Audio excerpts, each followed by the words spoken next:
Okay. Take it back up here.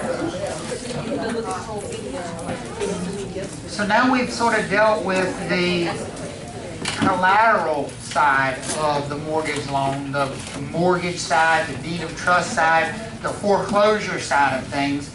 We need to talk about the actual loan itself. And the actual loan itself is called the promissory note. The promissory note is the written contract between the borrower and the lender. That is the promise to repay the debt, including interest payments. It's going to include things like the term. So term means time. The term of a loan is the time that you have been loaned the money. Now, one of the things, this chapter is a lot about tearing down things that you thought you knew but you really didn't know. Just like the definition of a mortgage earlier. We said a mortgage is not a loan, it's what? What is a mortgage? Collateral. You forget something? It's collateral. A mortgage is the promise of collateral. The term of a loan is not necessarily long enough to pay that loan down to zero. Sometimes they don't loan you the money for a long enough period of time to pay the loan down to zero. Your payments aren't big enough to pay the loan down to zero. Well, what do you think you're going to have to do at the end of that loan? You got to pay off what we call a balloon payment, a big all-at-once payment. So you need to accept that not every loan is going to be the ones you're most familiar with, which are 30-year fixed-rate residential loans. Loans have terms. That means how long you've been loaned the money. They have interest rates. Interest is a charge for the money that you're using. You're using somebody else's money. And they also have, they schedule out how much of a payment you're going to make. Are you going to pay that loan all the way down to zero? Everything about repayment is going to be found in the promissory note. That's what the promissory note is about scheduling or structuring the repayment of the loan. Does that make sense for everybody? Okay? Now, one thing to know about promissory notes is that they are what we call negotiable. That does not mean what you think it means either. Negotiable does not mean you can renegotiate what is in the promissory note. It does not mean the borrower can go to the lender and say, I don't really want to pay you 5% interest, let's renegotiate. What negotiable means is that the note itself can be sold so that the lender doesn't have to allow you to pay them money back over the course of 15 years or 20 years or 30 years. They can get their money back right away by doing what? By selling the note to somebody else. That somebody else may want to invest in mortgages, but they don't want to take the time to find a borrower. Is it time consuming to find a borrower? So let's say, for example, if you had $1 million and you thought, you know what, it'd be a good idea for me to loan out this $1 million on mortgage loans because mortgage loans are pretty safe and I'd be pretty much guaranteed to get my money back. Is that a fair statement about mortgage loans traditionally? You better nod your head and say yes. It's the safest investment in the history of our economy. So yes, that's a very safe investment if you got $1 million to invest. The problem is, do you, with your $1 million, that's your retirement money, want to sit down and find 5 people to loan the money out to, or would you rather just go to a bank that's already made safe loans and buy the loans directly from the bank? Which would you rather do? Go to the bank and buy them directly from the bank. And not only would you rather do that as the investor, the bank would rather do that because now they can do what? They got more money to lend back out. If they sell the loan, they get their money back, they make a little profit. Can they go out and make 5 more loans? And turn around and do what with those? Sell those and then lend the money again. They just keep lending the same money over and over and over. How many of you have bought mortgages before, have invested in, I don't mean taking out a mortgage, I mean invested in mortgage-backed securities? You're out negotiating with Bank of America and buying mortgages. Raise your hand if you've done that. A lot of you should have your hand up. How many of you have a 401k? How many of you have a Roth IRA? How many of you have some type of a state retirement account? Where do you think all that money is invested, folks? Almost all of it has been used to purchase mortgages because those are some of the safest investments you can possibly. That's why when the mortgage market, when the housing market collapsed in the late 2000s, it was a calamity for the entire economy, because it doesn't just impact mortgages, it impacts people's retirements, it impacts, for example, if you got a life insurance policy, you bought mortgages. Because guess what the life insurance company is using your premiums for? To invest in mortgages. These things can be sold, and they are. They're sold routinely. A lot of cases, the day you take out the loan, it gets sold. You may leave the attorney's office owing the money to Bank of America, and by the end of the day, you owe it to Mortgage Electronic Registration Systems. And by tomorrow, you owe it to Fannie Mae. It can happen that quickly. But that's what negotiable means. It simply means they can be sold. What do you think is true about a note that's sold? Do you think the new lender has to honor the note exactly as it was written originally? Yes. Yes, they do. None of the terms of that note can change. Everything stays the same. All right, that's what negotiable means. Now, when we talk about notes, they could have special clauses or provisions. These are definitely going to show up on a test. We already talked about this first one, the acceleration clause. We said that when you go into default, the lender could accelerate something about that note. What can they accelerate when you go into default? The term or the due date. They can accelerate the due date. Rather than allowing you to make monthly payments, what are they going to do? We want all of our money now. They are accelerating the due date to now because you have gone into what? Default. They don't have the right to do that unless the promissory note says they have the right to do that. And that would be called an acceleration clause. That would be part of the promissory note. If the acceleration clause was not in the promissory note, when they declared you in default, could you fix the default? By doing what? Catching up. But if they have this acceleration clause in there, they can simply say, no, you're not allowed to catch up. We want all of our money. We're accelerating the due date. Do you think this is going to be common in mortgages? Yes, mortgage loans almost all are going to have these acceleration clauses, because if you're the lender, put yourself in the lender's shoes. If you've got somebody who's 2-3 months behind on a payment, do you want them to be able to catch up, or do you want to be done with this person? You want to be done with them.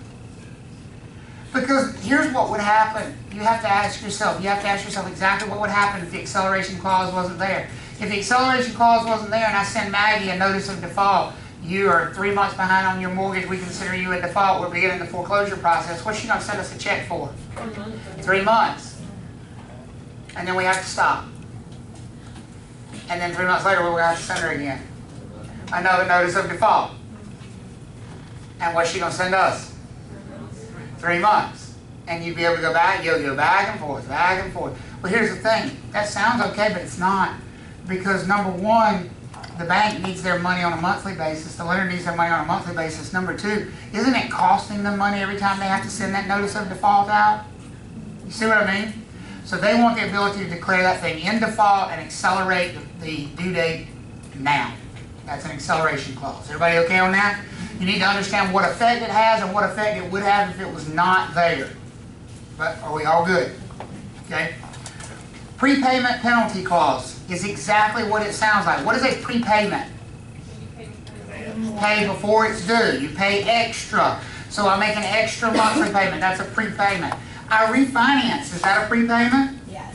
Yeah, because I pay off my current loan in order to take out a new loan. That's paying it early, is it not? Why is prepayment potentially a bad thing for the lender? What does it rob them of? Interest. If you pay it off, you're not paying them the full amount of interest. So traditionally, lenders, a long time ago, when they made most of their money off of interest, which they don't now, when they made most of their money off of interest, they would include these prepayment penalty clauses in the note that basically said if you paid it off early, you had to pay us what? A penalty. There was a penalty for paying it off early. These are very uncommon now because lenders, by and large, do not make their money off of interest now. Go back to this idea. What are they doing with that loan? They're selling it. They're churning it. How do they make their money? By making more what? Loans. The last thing they want to do is to incentivize you not to refinance. They want you refinancing as often as you possibly can. So what do you think prepayment penalties have largely done? They've gone away. They've gone away. These are very uncommon now at this point. But if they were there, any early payment would result in a property, even selling the property. Because if you sell the property, don't you pay the note off in most cases? Well, there'd be a prepayment. So that could, any of those could result in a penalty. And then finally, the due on sale clause. The last thing we talked about before you went on break was an assumption, assuming a mortgage. What did we say an assumption was? It's taking over somebody else's mortgage, but what happens before that? Start me in the process. I'm not just taking over their mortgage and they still own the property. What are they doing? They're selling me the property and allowing me to take over their mortgage. Does that make sense for everybody? So let's talk about what a due on sale or alienation clause would say, and then you tell me how it relates to an assumption. It says it's used when the borrower must pay off their loan as soon as they sell the property. The loan has to be paid off in full if they sell the property, because selling it would be an alienation. So if your loan has an alienation clause in it, then that's a clause or a statement in the loan that says that that loan must be paid off in full the instant you sell it. Talk to me about an assumption. What's happening with an assumption? You're taking over the payment. Somebody, not only are we selling them the property, but we're allowing them to do what? Take over our monthly payment, our loan. So, is the loan surviving us selling the property in an assumption? Yes. Yes, it is. The loan continues to exist. Could that happen if your note had this rule in it? If this rule was there that said as soon as you sell the property, you have to pay it off, would you have an assumable loan or a non-assumable loan? That would be a non-assumable. This is basically an assumption clause. If it has an alienation clause in there, it's not assumable. If it doesn't have an alienation clause, it is probably what? Assumable.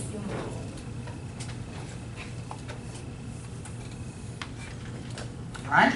Those three clauses are probably going to show up on a test. Know what they do, know what their names are, what they do, if they're in a note, if they're not in a note, both ways. What would happen if it's there, what would happen if it's not there? What, the acceleration clause is not in a note. What would that result in? A borrower being able to do what? Catch up. Catch up their payments. No matter how far behind they were, they could catch up. Even if they got all the way to the foreclosure sale and they just showed up and paid the number of payments they were behind, could they get away with that? Yes. Yes. An alienation, an acceleration clause, though, would prevent that from happening because the lender is going to first declare the thing in default, which means they owe what? All the money in full. Good. Good. So, I'm sorry. So, considering the fact for the acceleration, the prepayment penalty, and the due on sale, they all say no. That means that all of these are in North Carolina and along with the other because I know you say list there says they say mortgage versus here they say no. No. I'm glad you asked the question, but no. Every state uses promissory notes. The promissory notes have nothing to do with the collateral. A mortgage is collateral. What do we use as collateral in North Carolina? What's a deed of trust? A mortgage is the lien theory state version of collateral. A deed of trust is the title state theory version of collateral. That's that side of the loan. Oh, okay. We're now talking about the promissory note side of the loan, and every state uses the same promissory notes. Okay, whether it's lien theory or title theory. Okay. Just like mixing the two. Yes, remember a mortgage loan has two parts. It has one part that deals with the property. That's the collateral side. That's the lien theory, title theory, mortgage or deed of trust, trustee, mortgage or mortgagee. All that deals with the collateral. The what happens if we foreclose. The actual loan itself is the promissory note side. And every state uses the promissory note. Okay? Thank you. Yep. So let's break down a mortgage payment. This is where we start to get into the math of things. We call mortgage payments debt service. We've talked about that before when we talked about the math with the before tax cash flow, net operating income math. We talked about debt service. Debt service payments are the principal and interest payment that we pay on a note. The two things combined, principal and interest. So we're going to talk about what those are, but I want you to look at this ordering. We always say principal and interest. We call it the PI payment. I wish we called it the IP payment. Because what gets paid first? The interest. That is the most important thing you can probably learn theory-wise in this chapter, because so much of the math is going to be based on the idea that it is not the principal we pay first, but it is the what? The interest.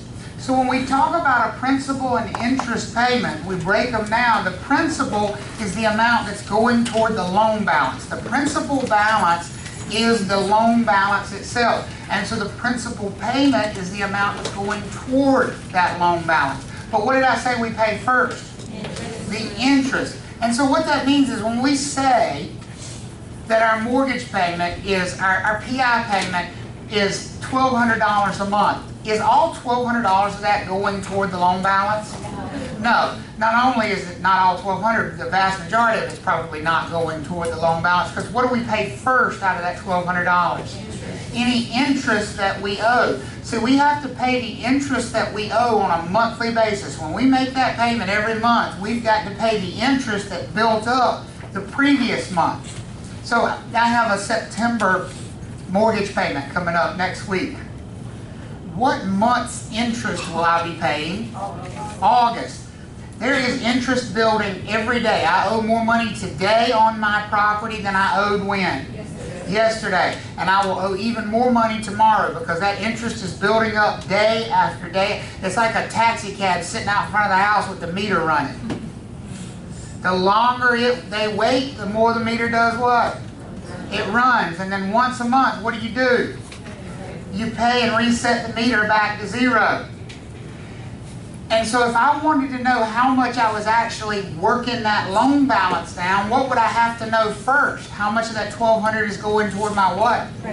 Toward my interest. I'd have to calculate the interest piece first, pay that, and then whatever money's left over goes toward my what?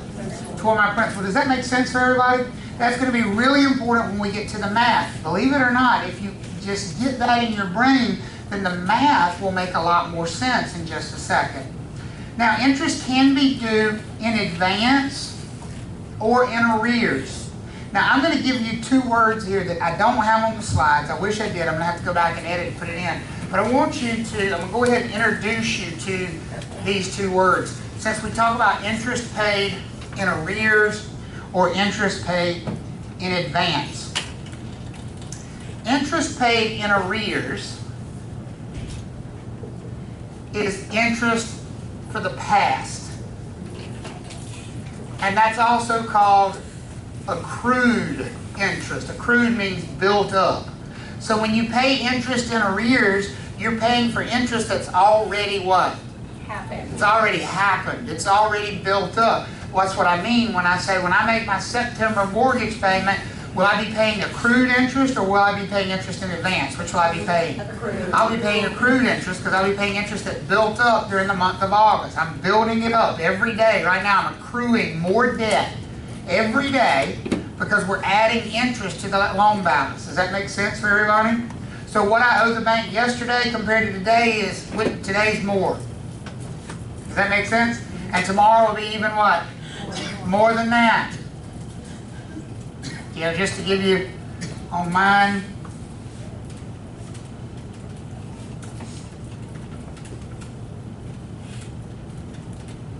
$21 a day.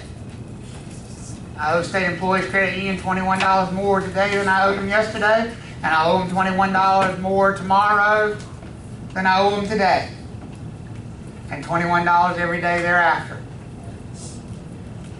So that builds up daily. And then when I make that mortgage payment, what do I do with the interest? I pay it all the way down to zero. And start again. And whatever little amount of money is left over is going to go toward my principal balance. Does that make sense for everybody? That's how we deal with a mortgage payment. So, accrued interest is interest paid in the past, also called arrears. Advance interest or interest paid for the future is also called interim interest. Interim interest. Here's the thing.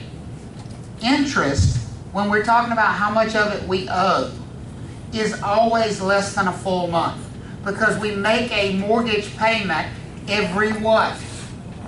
Month. So when we're paying, whether we're paying accrued interest or interim interest, it's always a portion of up to a full month. Does that make sense for everybody? So when I make my September mortgage payment, am I paying a portion of a month's accrued interest or a full month's worth of accrued interest? What do you think? Full. Because it's been how long since I made the last payment? A full month. So I've accrued a full month's worth of interest since I made the last payment. So when I make the next payment, I make 1 full month worth of accrued interest. How many days is that? 30. Because there's always 30 days in a month. You don't need to memorize, you don't need to think. How many days are in February? 30. How many days are in the year? 360. 360. 12 months of 30 days. 360 days in a year. For your purposes for the rest of this class, every bit of your math is going to be based on a 360-day year, which, thank goodness. I used to have to teach you a 365 calendar. You know what the hardest thing to teach in this class was? How many days there were in a month. Because, I mean, you would not believe the number of people that don't know how many days there are. How many days are in August?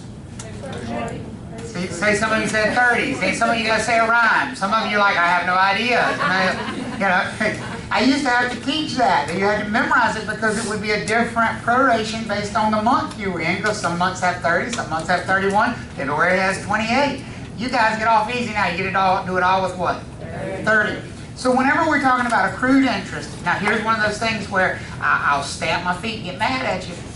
When we're talking about accrued interest or interim interest, it's never going to be more than how many days? 30 days. Never. Don't do 45. I will look at you and go, what are you doing?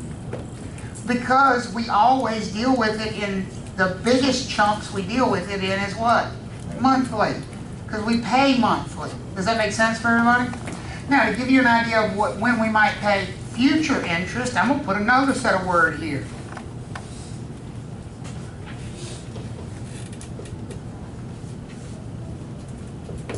When we have a closing, the seller owes accrued interest. If we have a closing tomorrow, what's tomorrow's date? August what? 27th? Tomorrow's August 27th. The seller doesn't just owe the principal balance of their loan. They owe the principal balance of their loan plus how many days worth of interest? Not 30. It hasn't been 30 days since they made their last payment. Do you pay for things you don't use, or do you pay for just what you use? How many days has it been since they made their last payment? 27. 27. So how many days worth of accrued interest do they owe? 27 days. So if we had a closing tomorrow, the seller would pay for 27 days worth of accrued interest. So their payoff would be whatever their principal balance was plus 27 days worth of interest. That's how much they owe to pay that note off. Does that make sense for everybody? Now the buyer would be expected to pay interim interest. Well, interim interest is in the future. It's always less than a month, because both of these are less than a month. If the seller's portion was from the beginning of the month through the day of closing, what do you think the buyer's portion is going to be? From the day of closing through, when? The end of the month. How many days is that? 4. Count today. They get extra interest. The bank is not going to let the buyer get away with the day of closing for free. Who's paying for the day of closing? Both of them are. So when you count that interim interest, it's not going to be, it would be 27 days of accrued interest for the seller, and how many for the buyer? 4. So what should these two numbers always add up to? 31 when you're doing a closing, because they both pay for the day of closing. Because if we were closing on the 27th, the seller would owe from August 1 through August 27th, and the buyer would owe from August what? 27th through August 30th, and if you count, that's 27, 28, 29, 30. That's 4 days. Does that make sense? So what I'm going to tell you is when you start calculating interim interest, there's 30 days in every month, but if you insist on doing it the math way, the best way is to do it with your fingers and toes. 27, 28, 29, 30. 4 days. But if you insist on doing it with the math, you're not going to subtract from 30. What are you going to subtract from? From 31 to make sure you get the right number. So you would say 31 minus 27 is how many days? 4 days. Okay? But I want you to get the definition right here.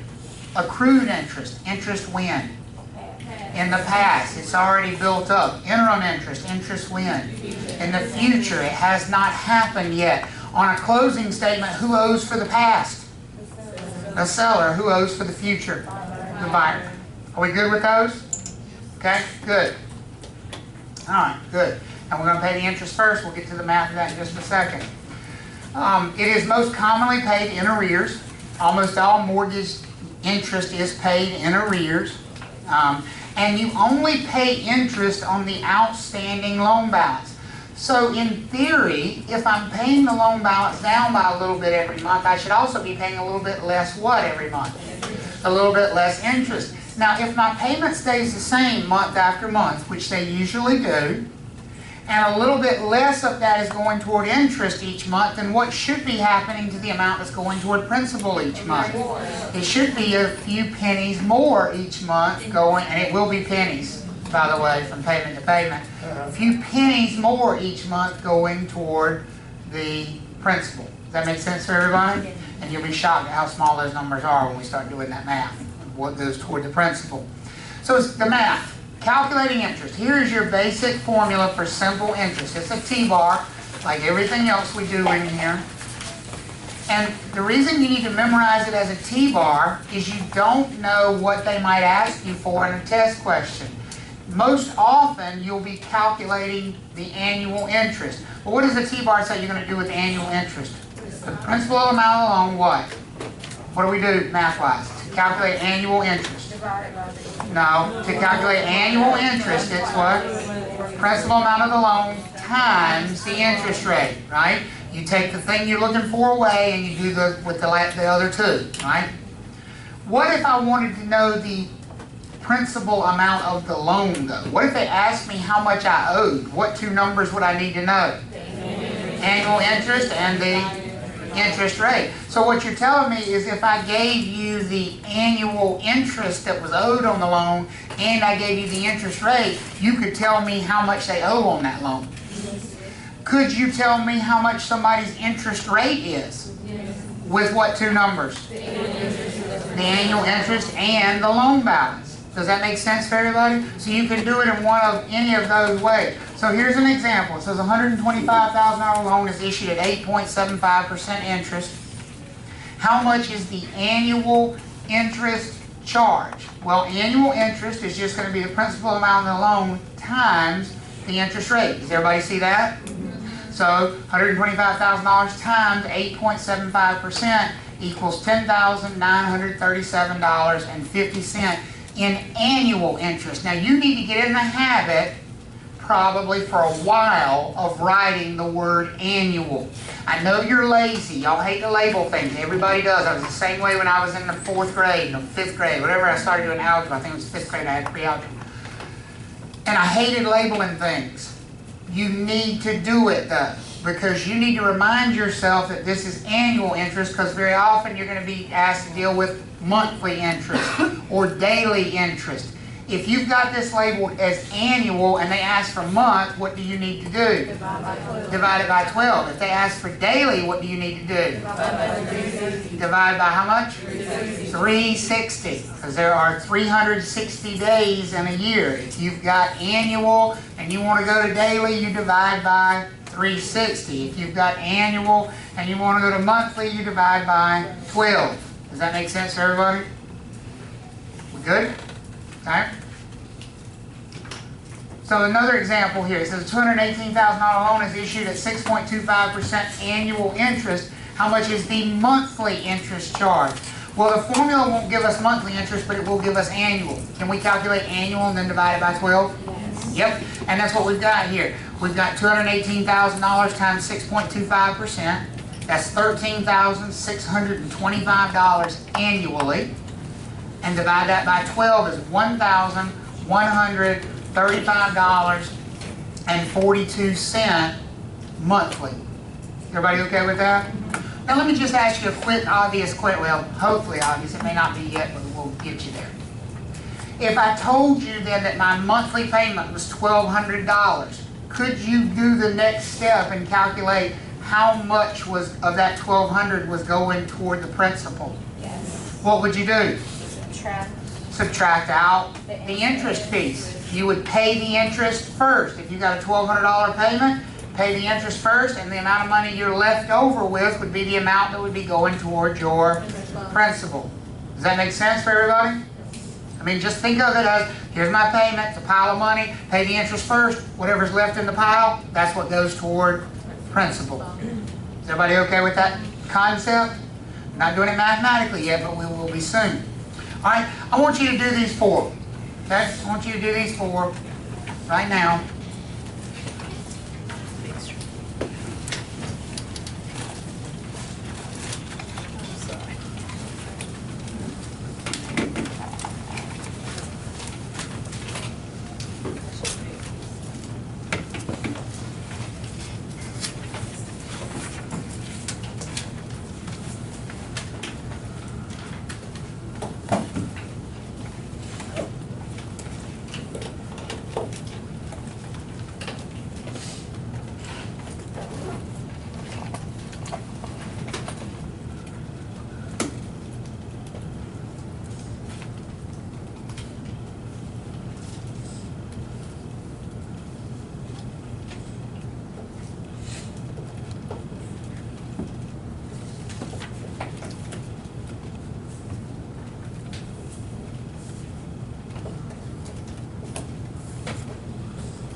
All right, how about the first two? Those two numbers look familiar on the first two? Yeah. So $212,500 times 6% equals $12,750 annually, right? Divide that by 12 equals $1,062.50 monthly interest. Everybody okay with that as far as the process goes? Same process on number two. I come up with 706.11. Let me give you number 3 and 4. 452,900 times 5.25%. So we can round it up, President? We can round it up if you want, we can round it up. Penny's not going to matter. Penny, one way or the other, is not going to matter. Number 3, I've got 1,000. 981 and about 44 cents. That's why you almost always hear me say an about. You know, I don't care if you got 42, 43, 44. Everybody okay with that number for number 3? Okay, and then on number 4, that's $326,000 at a nice, healthy 8.5% interest rate. Divided by 12. This is everybody's favorite mortgage payment. We're paying $2,309.17 a month in interest on number 4. Gracious is right. Are we all okay on that? On how to calculate monthly interest? Good, good. So then let's apply that one step further. So Sam makes his monthly loan payment April 1st, which includes interest of $1,071.88. That accrued during March. His loan is written at 5.25% annual interest. Based on this, what is his loan balance? Now, we're applying the same T-bar here, but what are they asking us for? What do they want to know? What is the what? They want to know the loan balance, which is the principal amount of the loan here in the formula. Does that make sense for everybody? So what does the formula tell us we're going to need to do then? Not multiply. Divide. If we're looking for the principal amount of the loan, it tells us we're going to divide the annual interest divided by the interest rate. Does everybody see that? If you're still struggling with reading T-bars, and that's stubbornness. That's you deciding what you're going to do before you look at a formula. If it's on top and bottom, what do? You divide. If it's side by side, you what? You multiply. And when you divide it, you put the number on top in what? First. When you're typing it in. As simple as that. If you apply those rules, you can't ever get it wrong. So when we're talking about principal amount of the loan, what other two numbers do we need? We need annual interest and we need the annual interest rate. Did they give us annual interest? Well, they gave us what? Monthly. So what do we need to do with it? We need to multiply it by 12 to get it to annual, which is $12,862.56. And then we divide that by the interest rate, which they did give us, which is 5.25%. And what do we end up with for a principal balance of that loan?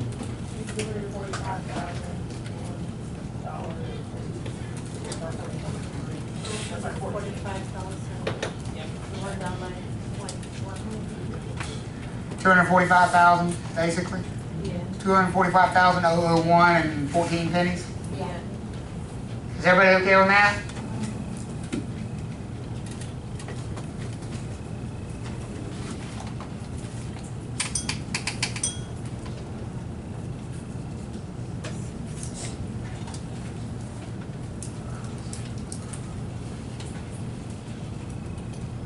$245,000? Yes? Everybody okay? Good. Good. Again, just plug it into the T-bar. All right, so do that with these three. Calculate these outstanding loan amounts.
first one's, Is that? I think it's $9.99.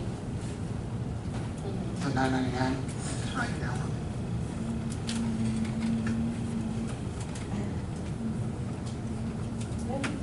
It's $9.99. I just looked at the calculator wrong.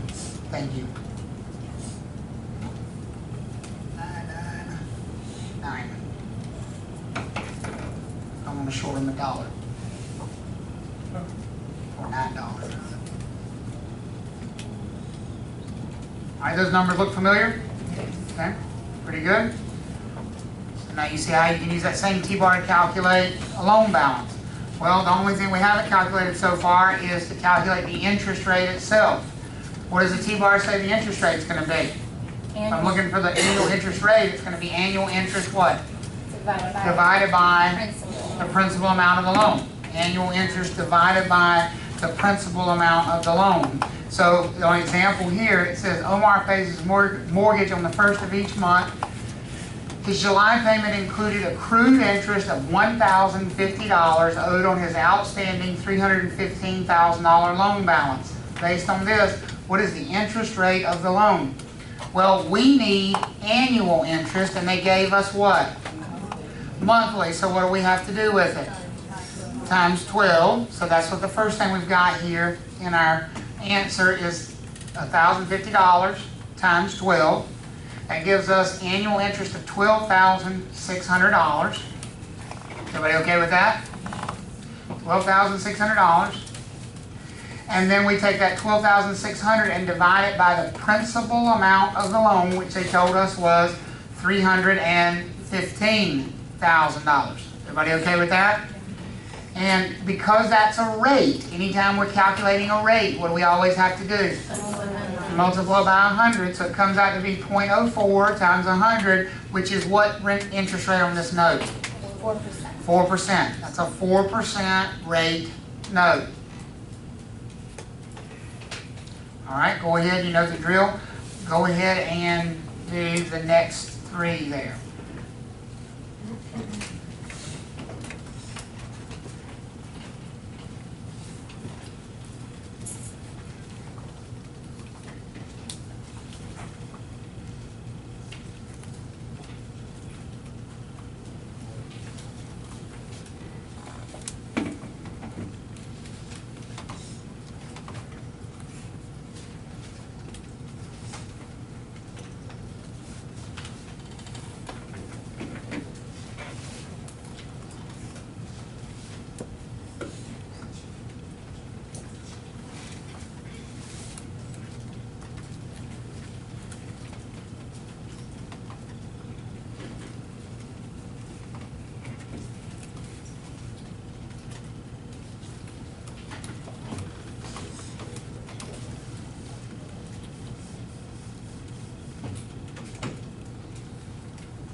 How do we feel about those three?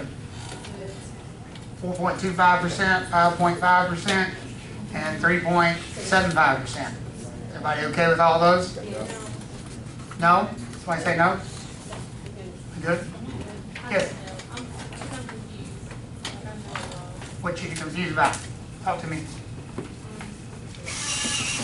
So let's go back to the first one. So the 210 loan amount, the monthly interest of $743.75. Yep. You wouldn't do the $743.75 and you multiply that by 12 to get a monthly, to get annual. Annual interest, that's right. And then annual interest divided by what?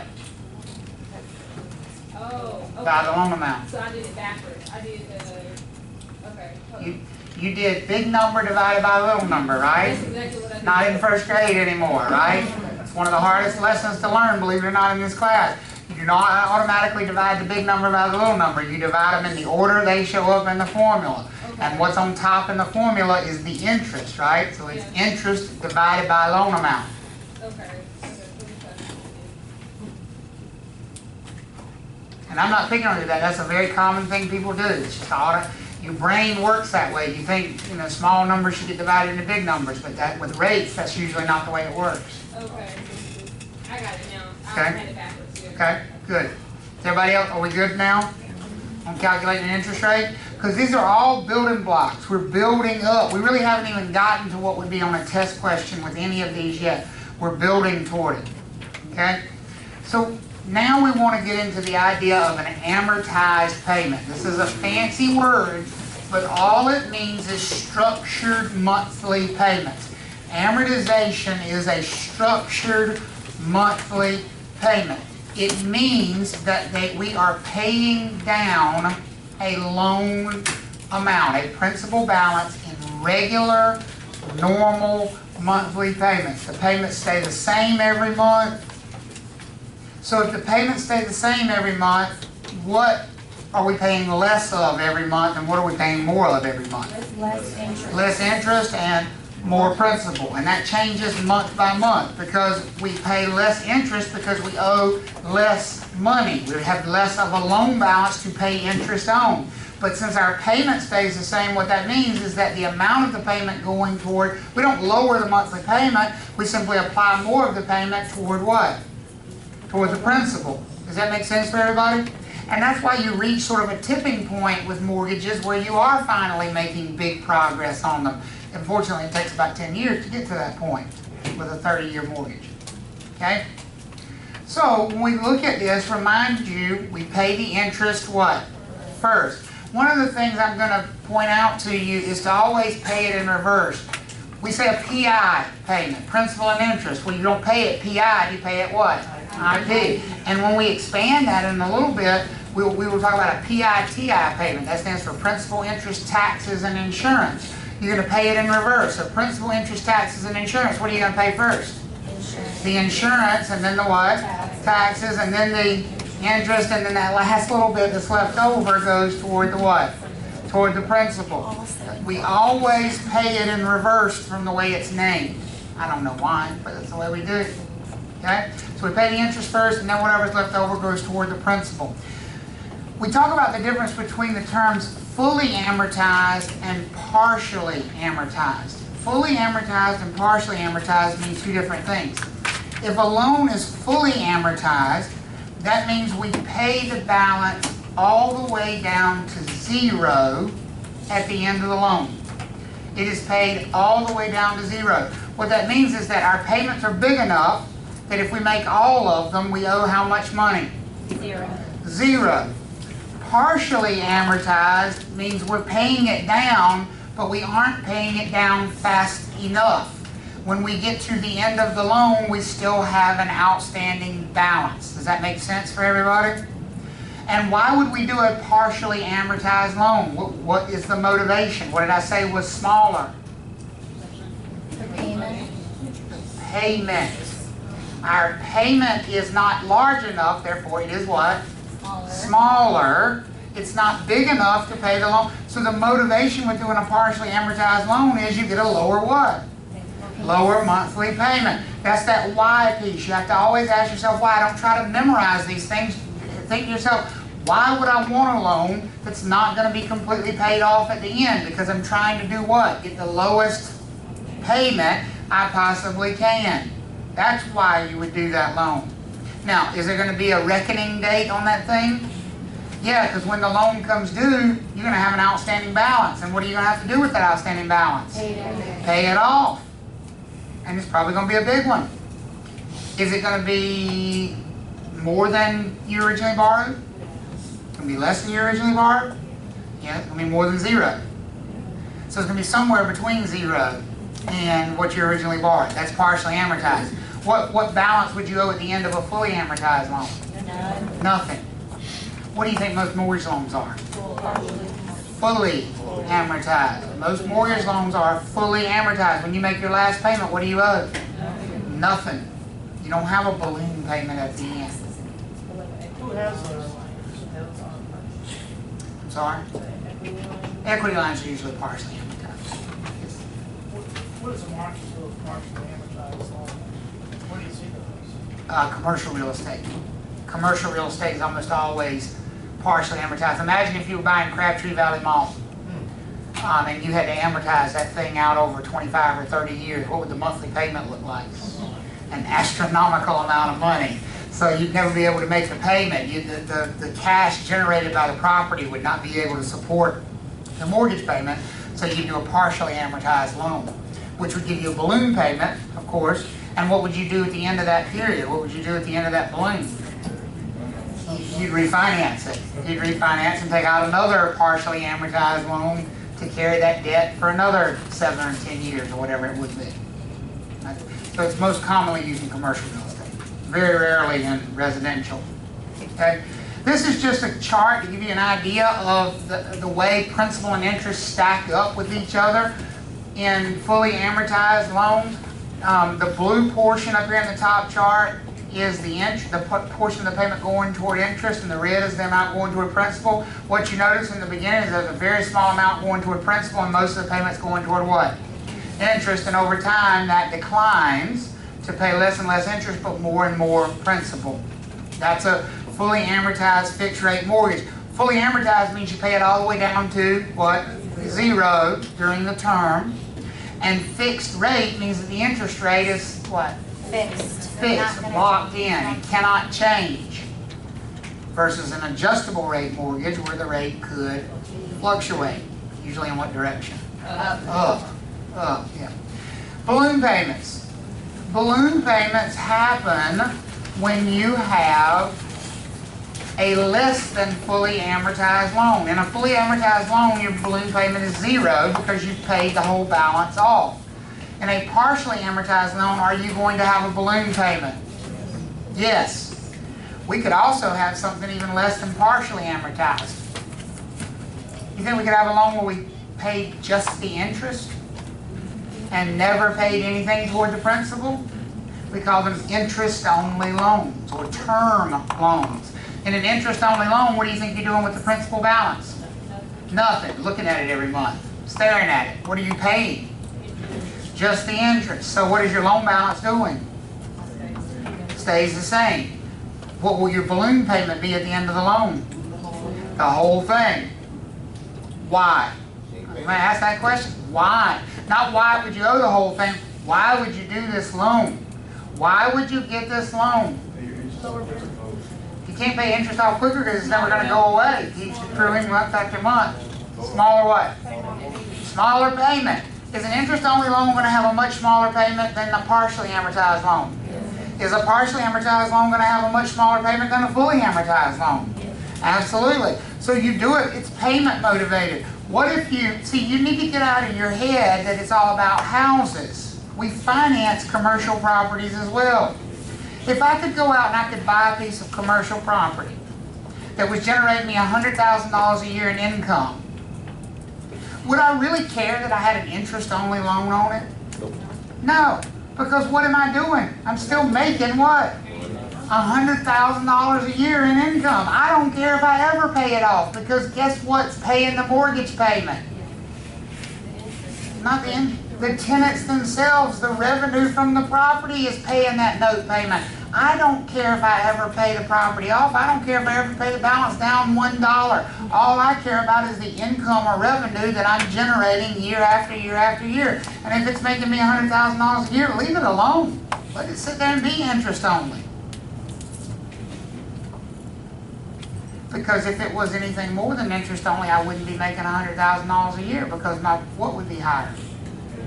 My monthly payment. So I got to decide what I value more. Do I value the income now more, or do I value paying down the debt more? And that's something each investor has to make a decision for themselves. Does that make sense for you guys? Okay? It's all about a decision about payment. It's all payment based. Now, one of the things that you need to understand when we talk about loans is that very rarely does a lender lend 100% of the value of the property. Very rarely does a lender go out and loan 100% of the value of the property. Remember, the property is pledged as collateral. If the lender has loaned out 100% of the value of the collateral, are they at a big risk of not getting their money back if we have to foreclose on the property? Yes. Absolutely they are. Huge risk of not getting their money back in the event of a foreclosure, because if they foreclose, immediately they've got to stick $20,000, $30,000 worth of trustees fees on top of that thing. If we already owe every dollar that the property's worth, and then they have to foreclose and stick another $20,000, $30,000 worth of fees on there, are they likely to get all of their money back as a result of that foreclosure sale? Nope. No. So lenders don't like to do this. Those are risky loans. When we get to chapter 15, I'm going to ask you, what makes a loan risky? And you're going to beat around the bush 6,000 ways from Sunday. Oh, they got bad credit, they got a bad job. Yes, all those things make it risky, but that's not the biggest factor. The biggest single factor is how much of a down payment did this person make? Or the flip side of the down payment is, how much did the lender loan out? What percentage of the property's value did they loan out? Because here's the truth, folks. If somebody's putting a 50% down payment down, I ain't even looking at their credit before I'm giving them a loan. Because if they never make a payment, what can we do and get our money back? Foreclose, and we know we can get our money back. There's no risk in that loan. Does that make sense? Their credit score doesn't matter. Their income doesn't matter because they got collateral, man. But if somebody comes to you and wants to borrow 100% of the purchase price of the property, you going to start looking at their credit and their income? Because you become very worried about not just the collateral but the person, because the collateral is not strong enough anymore. Does that make sense for everybody? This is the loan to value ratio. Every lender, every loan type is capped at a certain percentage of the value of the property that the lender is willing to lend out. No matter what kind of loan you're applying for, there's going to be a maximum percentage of the value of the property that they will lend you. They will not go above that percentage. Conventional loans, for example. Most conventional loans traditionally are capped at 80% loan to value. What that means is that you can only borrow what percentage of the property's value? 80%. The rest you're expected to pay what? In cash, out of pocket. Because the lender felt very safe that if you had put 20% of your money into the equation, number one, are you very unlikely to get foreclosed on if you had to fork over that much money? Yes, because you got something to lose. You got skin in the game. Number two, even if we have to foreclose, is it very likely we can get our money back if we've only loaned out 80% of the value of the property? Yes. Does that make sense? Are we more concerned about a 95% loan to value loan? Much more concerned about that. So here's what the math of a loan to value ratio looks like. Real simple. The loan amount is equal to the market value of the property times the loan to value ratio. The market value of the property times the loan to value ratio. Now most times the market value of the property is whatever it's being sold for. How many of you have, you've heard me use it, but how many of you in the real world have ever heard this expression, the property didn't appraise? You heard that expression? Here's the problem, folks. Lenders are going to always take the more conservative route. So when you look at a property's market value, the lender is fine using the sales price as the market value as long as it appraises for the sales price. If it appraises for less than the sales price, what number do you think they're going to use? The appraisal. They're going to use the appraised price. The best way to do to get this in your brain is the lender's going to look at the sales price and they're going to look at the appraised value, and they're going to base their loan on the lower of those two numbers. They're going to take whichever of those two numbers is lower, the sales price or the appraised value, and that's where their loan-to-value ratio is going to get applied. That's how they're going to figure out how much you can borrow against that property. Does that make sense for everybody? So if you want to calculate a maximum loan amount for somebody, you just take the market value of the property and you multiply it times the loan-to-value ratio. And so here's an example. A home is being purchased for $425,000. The buyer is obtaining an 80% LTV mortgage loan at 5% interest. What's the loan amount? Well, the only value they gave us for the property is the sales price. So what are we going to use? Sales price. Market value times the loan-to-value ratio. That's not the interest rate. That's the loan-to-value ratio. So in order to calculate how much we can borrow, it's $425,000 times 80%. So our loan amount is how much money? $340,000. Which would mean, if we were buying that property, how much of a down payment will we be making? $85,000, because it'd be the difference between these two numbers. If this is the purchase price, and this is how much we're borrowing, then the down payment's going to be the difference between those two numbers. Does that make sense for everybody?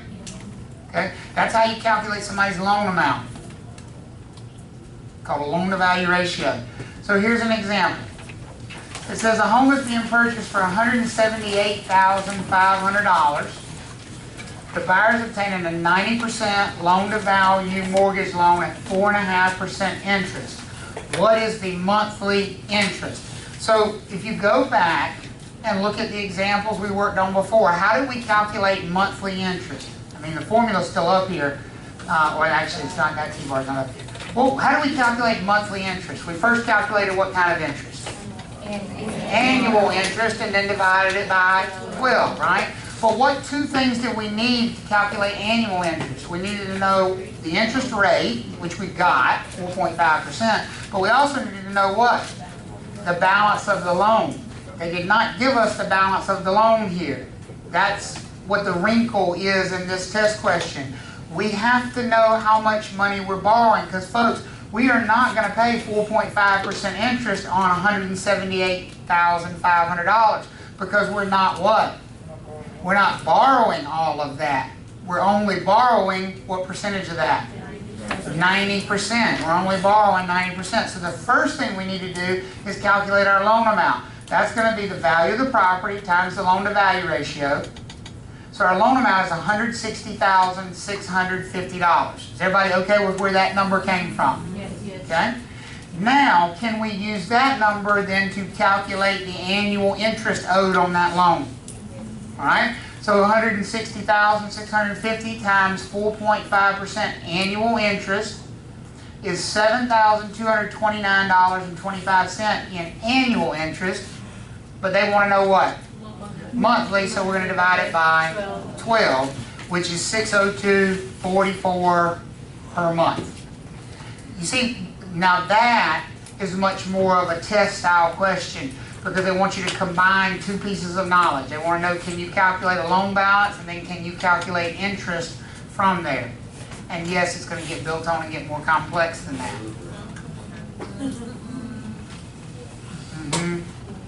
Sure is. All right. Let's get to our destination finally. When we talk about monthly payments, we're almost always talking about a principal, interest, taxes, and insurance payment. This is called the escrowed payment, because you are escrowing two additional expenses here. In addition to making the monthly principal and interest payment, the borrower is also paying taxes and insurance on the property in monthly installments.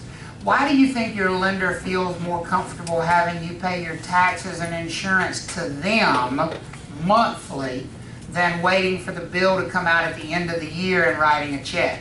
They know it's paid, number one. Number two, they don't trust you to be able to save the money all year long. When did that tax bill due? January the 5th. Well, it's late by January the 6th, right? When's it at? When do most people pay it? They do not pay it in September. That's when it's billed. Most people pay it in December. What else is going on in December where people kind of overspend and? Can you imagine that there might be some people who would spend their property tax money at Walmart for Christmas presents? Absolutely. The lender doesn't trust you with that money. So, rather than have you pay that bill, yes ma'am? Okay, I used to work in the tax department Mhm. months ago.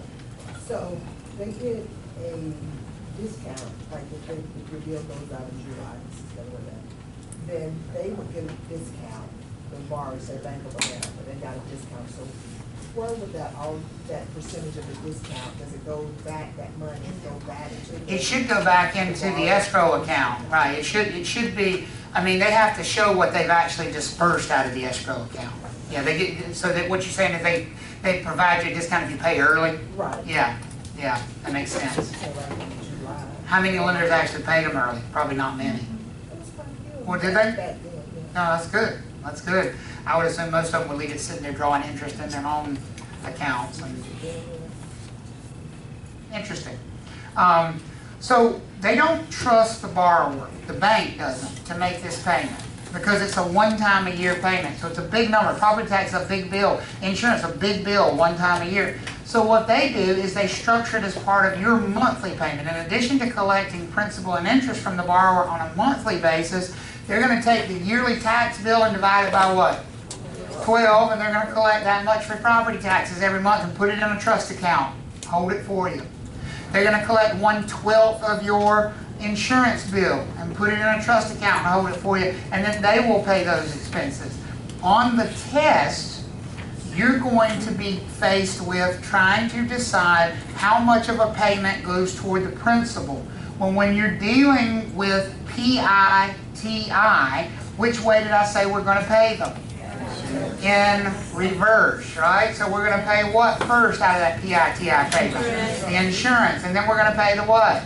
The taxes. And then we're going to pay the interest. And finally, that tiny little piece that's remaining at the end is going to be applied toward the what? The principal. So like, here's an example.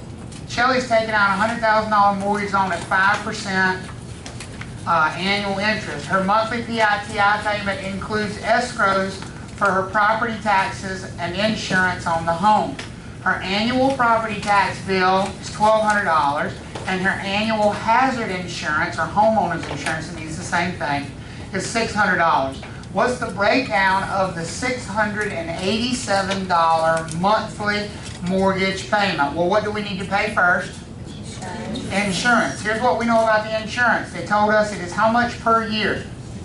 $600, so we're going to divide that by what? 12. So $50 of that $687 is going toward the insurance. Does that make sense for everybody? Then we need to pay the what? Property taxes. And they told us the property taxes are $1,200 per year divided by 12, which is $100 per what? Month. So of that $687, now we know that $50 is going toward insurance and $100 is going toward taxes. Is everybody okay so far? So the remainder is going toward what two things? Principal and interest, but which one are we going to pay next? The interest. So now to calculate the interest, we do annual interest, which is the loan amount times the interest rate. That's $100,000 times 5% annual interest is $5,000 a year in interest. But how often are we making this payment? Monthly, so we need to break that down to monthly interest. So we divide it by 12, which means $416.67 of that payment is going toward interest. Does that make sense to everybody? So we've paid the insurance, we've paid the taxes, we've paid the interest. Can we now figure out how much is going toward the principal? Yep, and that's what this breakdown is right here. We got the $687 total, subtract the $50 for insurance, subtract the $100 for taxes, subtract $416.67 for interest that's owed on that note, and we end up with a whopping $120.33 that's going to be paid on that principal balance. See, people making a $687 a month payment, and they think they're paying their mortgage down by $687, don't they? When in reality, they're making a $120 a month dent in that thing. Yes, ma'am? Can you go around that? I mean, I know that you have to follow those steps and those, but if you pay towards the principal, like people send a check in, it's an extra $500 towards the principal, can they avoid taking those steps? You just answered your own question with exactly how you said it. Here's what you asked me. I'm gonna say it back to you and let you hear it. You just said, if I pay an extra $500 toward the principal, can I avoid those steps? What do you think the answer to that is? Yes, because you paid it toward what? And the reason you can do that is because you've already paid what? You've already paid all those other things for that month. So if you make your regular payment, and then a couple weeks later you want to send them another check for $500 to be credited toward the principal, can you do that? And here's the thing, wouldn't that make a tremendous difference in your loan balance over time? Because only 120 of that first 687 went toward the principal. How much of that 500 would be going toward the principal? All of it. So that would make a huge dent. Just something to keep in mind on a 30-year mortgage loan. You make one extra principal-only payment per year, you will take almost 8 years off the term of that mortgage. You'll pay it off in 22 versus 30. Makes that much of a difference. And that's just one payment per year. Well, then you could always round up your payments to $700 and put in an Well, extra you 15. can in theory. You cannot in practice. Lenders will not do that. What they will do is assume you mean for that $13 to be credited toward next month's payment. They won't actually credit it toward the principal. For most lenders, you have to send it in as a separate check and you have to mark it as credit toward principal. You know? I made that mistake when Yeah. I first bought a house and I sent them an extra check and they put all that bastard toward. Yeah, right. They're putting it toward interest that had not even accrued yet. Yeah, it's horrible. I learned the hard Yeah, way. it's horrible. You usually have to specially identify it as a 20 of it principal-only went towards- payment. Yeah, I Yes. didn't know. So you said most lenders, so like, because that same thing happened to me, and my brother told me, he's like, make sure you tell them towards principal, and I didn't do that. Yep. And I went back and, but mine went towards principal. So that's good. That's good that they credit it that way. A lot won't. State employees, credit union will. I know they will for sure. They credit any extra toward the principal balance. But like, for example, Bank of America, Wells Fargo, SunTrust, those are the big lenders. If you sent them a $700 check, they would assume that next month you were only going to send them $673 or $74 because you had overpaid them by $13. And they would just keep crediting it forward while never actually reducing your principal balance. And that's a big difference because you're paying interest on money that you don't actually owe at that point because you've paid it off, but they haven't credited it. So if you're going to make an extra payment, send it as a separate check. What I would recommend is send it as a separate check, wait till the actual mortgage check has cleared and they have credited it before you send the next one. And in the memo line, make it a different amount than your normal monthly amount because you don't want any confusion that it's supposed to be next month's payment. And in the memo line, put credit toward principal. That way, if they don't do it, you can come back after the fact because you have the proof, because you have the canceled check of what it said it was for, and you can force them to, retroactively credit it toward the principal. So, yeah, they definitely will. Some of them will not be easy to get along with on the extra principal payments. Yes. A lot of banks, like BB&T, I can call and you can kind of listen and they'll actually tell you your last payment and they'll just break it down for you. Mhm. Would they do that like on the taxes and insurance too? Or? They will. Remember that, they will, because what they'll do is they estimate what your taxes and insurance are going to be based on last year's bill. So, they will break it down based on last year's bill. Okay? Do we all understand how this? So now, could we go one step further and say, what's the new balance of the loan? Now that we've broken the payment down, couldn't we say what's the balance of the loan after we make that payment? Does that make sense for everybody? Because ultimately, how much of that $100,000 are we paying off? $120. $120 and what? 33 cents. So the new balance of the loan is going to be, look at that big dent we made. We did work. didn't we? Hey, we $99,879.67, because it would be the $100,000 initial balance minus that $120 and change that we paid off. Now here's the interesting thing. If you wanted to calculate the balance after the next payment, some of these things would remain the same. What things in this list would remain the same? Well, our payment's going to stay the same, right? Still $687 a month. Taxes would stay the same. Insurance would stay the same. Would interest and principal be the same in month 2? No.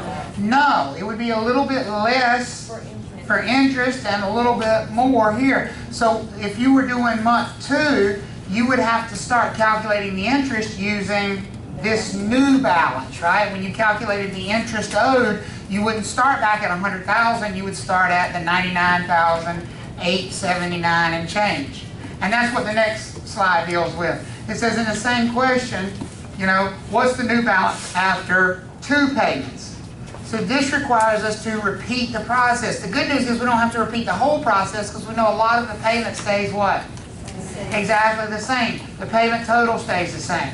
The amount going toward insurance stays exactly the same from month to month. The amount going toward taxes stays the same month to month. What we don't know is how much is going toward interest and principal. That's where we have to kick into gear and do the math again. So how do we calculate the interest on the first payment? We took the loan balance and multiplied times what? 5 times the interest rate. So we're going to do the same thing with the second payment, except the loan balance is no longer $100,000, it's what?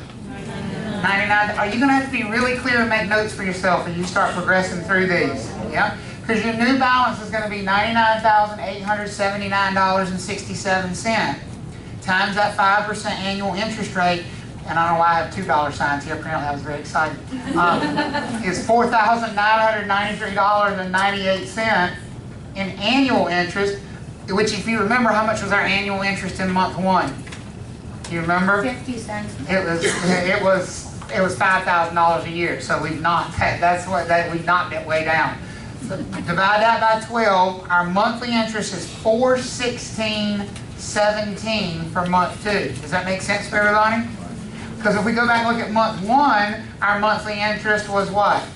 $416.67. And now in month 2, the monthly interest is $416.17. Once we know the monthly interest, can we calculate how much is going toward principal again? Yep, we just break it down again. We got the $687 total. Take away the $50 for insurance.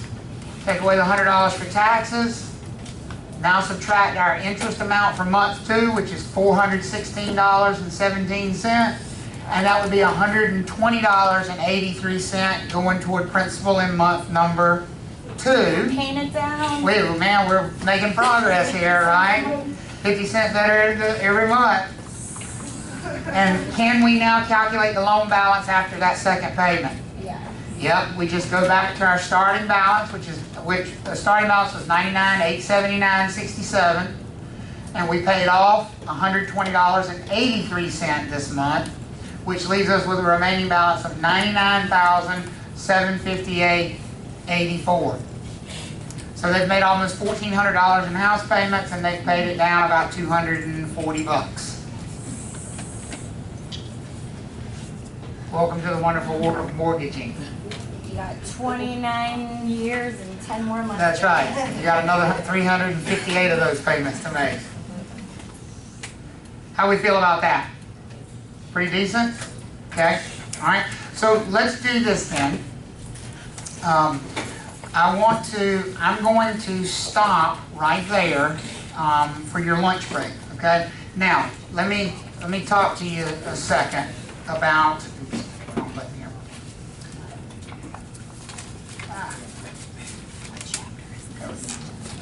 Stop the video. Before you go to lunch, we'll talk to you a second about what you're going to do for homework here. What chapter is this? 14.